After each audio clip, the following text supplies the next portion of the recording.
బాహుబలితో తెలుగు నిమాను జాతీయ స్థాయికి RR cinema ద్వారా ఆస్కార్ వరకు తీసుకెళ్లిన దర్శకుడు ఎస్ఎస్ రాజమౌళి ఆయన తాజా చిత్రం సూపర్ స్టార్ మహేష్ బాబుతో రూపొందుతున్న విషయం తెలిసిందే. ఈ సినిమాకు సంబంధించి ఎప్పటికప్పుడు సోషల్ మీడియాలో పలు ఆసక్తికర కథనాలు వైరల్ అవుతున్నాయి. మహేష్ సినిమా స్క్రిప్ట్ సిద్ధమైనట్టు తాజా సమాచారం.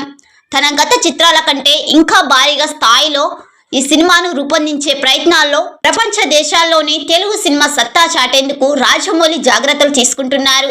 త్వరలోనే సినిమా గురించి పూర్తి వివరాలు ప్రకటించి షూటింగ్ ప్రారంభిస్తారని సమాచారం. ఈ చిత్రంలో విదేశీ తారలు కూడా నటిస్తారట.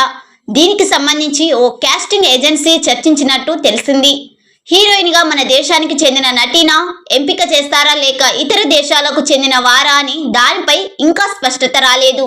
RRR సినిమా మాదిరిగానే అవసరం అనుకుంటే విదేశీ నాయకుని తీసుకునే అవకాశాలు కనిపిస్తున్నాయి. ఇంకా హాలీవుడ్ నటుడు కూడా నటించుచున్నారు.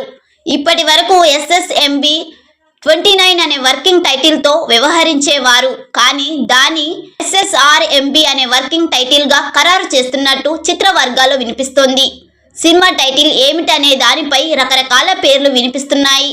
అంతర్జాతీయ కూడా వ్యవహరించే విధంగా టైటిల్స్ ఉండాల్సిన అవసరం ఉంది. ఈ సినిమా చిత్రీకరణ దట్టమైన అడవుల్లో జరుగుతుందనేది మాత్రం నిజం.